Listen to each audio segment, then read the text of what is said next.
വിടരുന്ന മുട്ടുകൾക്ക് തൊട്ടു മുമ്പ് ഒരു സിനിമയിൽ ഒരു ക്യൂ നിൽക്കുന്ന സീനിൽ ഉർവശി ചേച്ചിയും അനിയൻ ഇത്തിരി വലിയ വേഷത്തിലും അഭിനയിച്ചിട്ടുണ്ട്. പ്രിൻസ് ഒരു വേഷത്തിലും അഭിനയിച്ചിട്ടുണ്ട്. അത് 77 തന്നെയാണ്. അത് വിടരുന്ന മുട്ടുകൾക്ക് മുമ്പാണ് അല്ലേ? അതിനകത്തുള്ള ആ പാട്ട് സീൻ ഇപ്പോഴും നിങ്ങൾക്ക് കാണാൻ പറ്റും. എനിക്ക് ഞാൻ പ്രോഗ്രാമിൽ ഇരിക്കുമ്പോൾ അത് ഇട്ടു.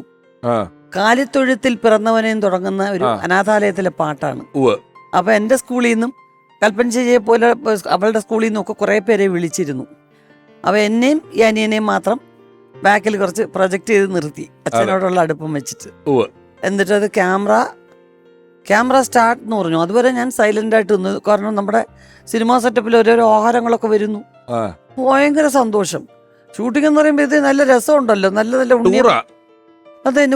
ഉണ്ണിയപ്പം വരുന്നു. അത് കഴിഞ്ഞപ്പോ പഴംപൊരി വരുന്നു. അതെല്ലാം കഴിച്ചു. വലിയ വലിയ ലൈറ്റാ അന്നത്തെ ലൈറ്റ്. ഈ പെട്ടെന്ന് ലൈറ്റ്സ് ഓൺ എന്ന് പറഞ്ഞത് മുഴുവൻ കത്തിയപ്പോൾ ഞാൻ അയ്യോ എന്ന് പറഞ്ഞ ബോധം കെട്ടങ്ങ് വീണു.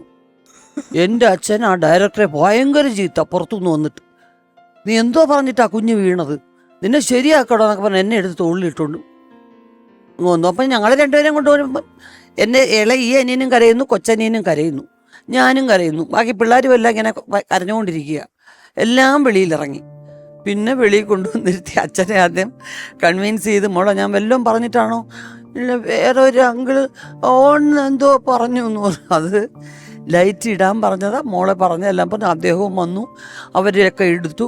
എല്ലാം പറഞ്ഞു കഴിഞ്ഞപ്പോൾ എനിക്ക് എൻ്റെ കൊച്ചനിയൻ മര്യാദയ്ക്ക് നിന്ന് അഭിനയിക്കുക, പാട്ട് പാടുക, അതൊരു വലിയ എക്സ്പീരിയൻസ് ആയിരുന്നു. അപ്പം എല്ലാ സ്റ്റേജിലും ഇതുപോലെയാണ്. ആൾക്കാർ ഇത് ഇങ്ങനെ കർട്ടൻ തുറന്ന് ഞങ്ങളെ 3 പേരെയും കൂടെ ഡാൻസ് ചെയ്യിപ്പിക്കും. ടീച്ചേഴ്സ് ഒരുപോലെ. സായുജ്യം ആ സിനിമ അതിൽ അഭിനയിച്ചു. അപ്പൊ അത് കഴിഞ്ഞിട്ട് വിടരുന്ന മുട്ടുകളിലേക്ക് കൽപ്പന ചേച്ചി എത്തി. അതെ. അതില് ഉർവശി ചേച്ചി അഭിനയിച്ചിട്ടില്ല.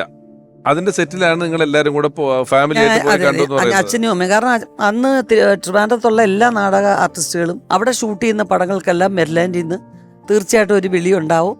അപ്പൊ അതില് ഏതെങ്കിലുമൊക്കെ ക്യാരക്ടേഴ്സ് ചെയ്യും. അതൊരു സാധാരണ രീതിയാണ്. ഒരു മലയാള സിനിമ മാറുന്നതിൻ്റെ ഒരു തുടക്കമായിരുന്നു അത്. അപ്പം സ്ഥിരമായിട്ട് ചെന്നൈയിലുള്ള പിന്നെ ആർട്ടിസ്റ്റുകളല്ലാതെ ശരിക്കുള്ളവരെയും കൂടെ വിളിക്കുന്നു. റിയൽ ആർട്ടിസ്റ്റുകളായിട്ട് അവർ ഇവിടുത്തെ നാടകത്തിൽ നിന്നുള്ളവർ. അതിന് മുമ്പ് ഒരു പ്രത്യേക പ്രൊനൗൺസിയേഷൻ ചെന്നൈ മലയാളമല്ലേ കേട്ടോണ്ട്. എനിക്ക് തോന്നുന്നു സായികുമാർ ഏട്ടനും അതിലൊരു കൂടെയാണ് അതിൽ അഭിനയിച്ചിരിക്കുന്നത്. അതിന്റെ ഒരു ചെറിയ സ്റ്റില്ലും ഉണ്ടെന്ന് തോന്നുന്നു കേട്ടോ. നമ്മൾ ആകെ ഇപ്പം നമ്മൾ ഇന്റർനെറ്റിലെ കണ്ട് നോക്കുമ്പോൾ കാണുന്ന ഒരു സ്റ്റിൽ എന്ന് പറഞ്ഞതാ ഇത് വന്നിട്ട് അതിലുള്ളതല്ല. ഇതും ഒരു ജീവിതം എന്ന് പറഞ്ഞ് കൽപ്പന ചേച്ചി കുറച്ച് ഇച്ചിരൂടെ വളർന്നതിന് ശേഷമുള്ള ഒരു പടമാണ്. ഇതും ഒരു ജീവിതമാണ്. ഇതും ഒരു ജീവിതം എന്ന് പറഞ്ഞാൽ എന്റെ അച്ഛന്റെ നാടകം ഇങ്ങനെ ആക്കിയതാണ്. വെളിയഞ്ചന്ദനാണ് അത് ഡയറക്ട് ചെയ്തിരുന്നത്.